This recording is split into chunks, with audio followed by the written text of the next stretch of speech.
Hi there, my name's Mike Jennings and my company's Business Development Advisors. I'm going to talk to you today about low-cost marketing. Now I think we all know that if you want to grow your business, we all have to be good at marketing.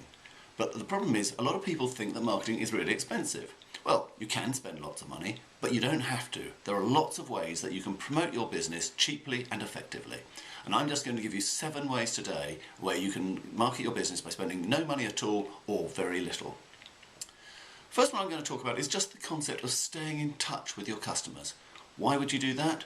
Well, the point of it is so that your business stays top of mind, so that when your customers have got a contract to award, some business to give out, yours is the first business that they think of. So what are the circumstances that you should be staying in touch with them? Well, you might want to phone them to tell them about special offers you have, about promotional deals. Or you might want to phone them to thank them for an offer, to update them on the status of an offer. You could call them or you could email them to let them know about developments in your company. You've taken staff on, you're moving premises. Or you might want to phone them up to invite them out, to give them some social entertainment. So whatever the way you do it, just think of ways to stay in touch with your customers and keep your business top of mind. Right, the next thing I want to talk about is the concept of referral marketing. And when I say referral marketing, what I mean is what's generally called word of mouth. Now, word of mouth is great, and most small businesses grow their businesses almost entirely on word of mouth. But the problem with word of mouth, which is when one of your customers mentions and recommends your business to someone else, is that it's entirely random. You can't control it. But when I say referral marketing, I want referrals to become a marketing channel in their own right and a part of your marketing strategy. So, how do you go about generating referrals in that way? Well, there's lots and lots of ways, but I'm just going to talk about a couple today. Now, the first one is absolutely simple, and that's the concept of just asking. Now, us Brits, we're not good at this. The Americans, it comes second nature to them. They're used to asking for referrals and they're used to giving them, but we feel a bit embarrassed about it. But if you've just done a really good piece of work for one of your customers, why don't you just say, do you know anyone else who could benefit from this service? Your customer will be feeling very positive towards you, and the chances are that they'll be able to think of someone. What's even better is if you can then ask them to contact that customer for you, because then when you get in contact, it isn't a cold call and they'll know your name and they'll be semi-expecting your call. Now, the second strategy that I'm going to recommend here is the concept of giving to get.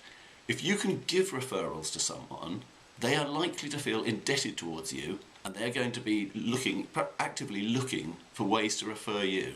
So the more referrals you give, the more you're likely to get.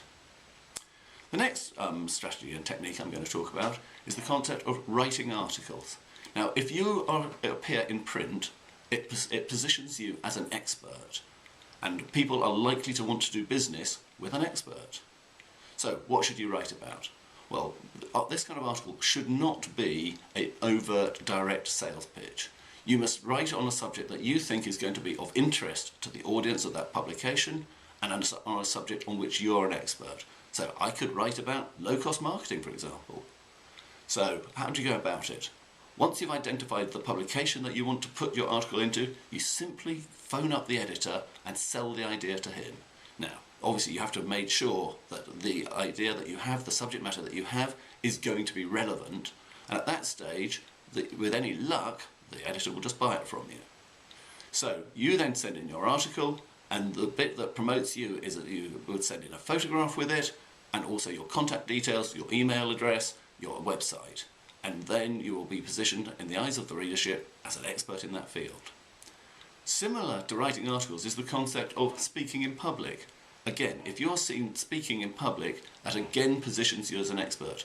And whether you're talking to 10 people or 100 people, for the period that you're talking, you are the sole focus of their attention, and you will be positioning yourself as an expert, but additionally, you'll also be communicating an amount of your personality. Again, the subject matter you've got to talk about here is not going to be a sales pitch for your company, it's going to be you demonstrating your expertise in an area on which you're very knowledgeable. But the difficulty comes from how do you get the opportunities to speak in public? And this can be a problem, there's no doubt about it. Well, networking groups are always looking for speakers.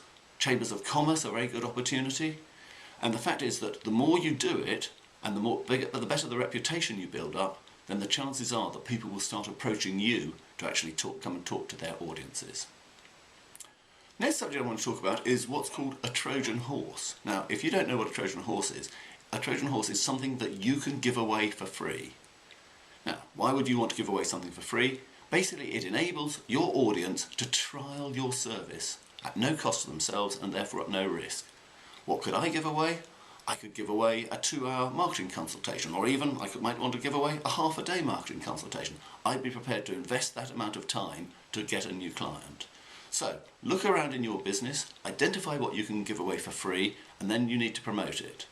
So you would promote that free offer in all your marketing collateral. Your website will be an obvious place for it, but also in any direct mail you could do, any e-marketing, any social media. Promote it relentlessly and people will be likely to want to take it up. Another area that is great for marketing yourself at very low cost is the whole area of email marketing. Now, email marketing is brilliant because at the touch of a button you can be communicating with hundreds or even thousands or tens of thousands of people. The downside of email marketing is that those same people at the touch of a different button can delete your message. So you need to make sure that the subject line of your email is intriguing, is involving and interesting. If you manage to do that, then you'll get decent opening rates. The next thing you need to be sure of with your email marketing is that you're sending it to a warm list. If you send an email to a cold list, we all know, we all get so much spam, the chances are that your email won't be read and the majority of people will just delete it.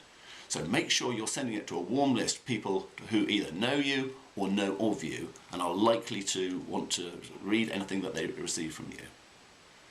The last point on email marketing I want to raise is how often should you be emailing your list?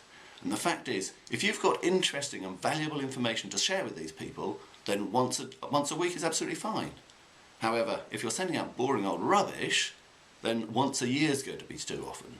So make sure that you've got a warm list, that you're sending interesting information, and that your subject lines are interesting and are valuable. At that rate, you will get a good opening rate. And the last point I want to make on this video is the whole area of social media. Now, social media in the last few years has become absolutely a buzzword, and you kind of feel that if you're not Twittering or on Facebook all the time, your business is likely to collapse. Well, that's not the case, but the fact is there are hundreds of millions of people on these social platforms, and if that's where your audience is hanging out, why wouldn't you want to be part of that conversation? Now, I always think of social media as being like networking, ordinary face-to-face networking, but you don't have to get up early, so how good is that? The whole thing with social networking is that you want to show an amount of your personality and you want to show your expertise, but you want to do it in a social manner. Social networking is just like ordinary networking. If you walked into a networking group or into a social arrangement, a party or whatever, and started selling, overtly selling, you're going to turn people off. They're not going to want to talk to you. And it's the same on social media. So the way you need to approach social media is you want to find how you can add value to the people who are actually seeing your communications. Add value, show your expertise, show your personality. In that way, you should be able to develop relationships with people, and only when you've developed relationships and they've started to know you and to like you and to trust you, at that stage, they may well buy from you. Okay, so there's 7 ideas of how you can market your business for no money or a very small amount of money. And I hope you have good luck with it. Okay, thank you for watching. Cheers now.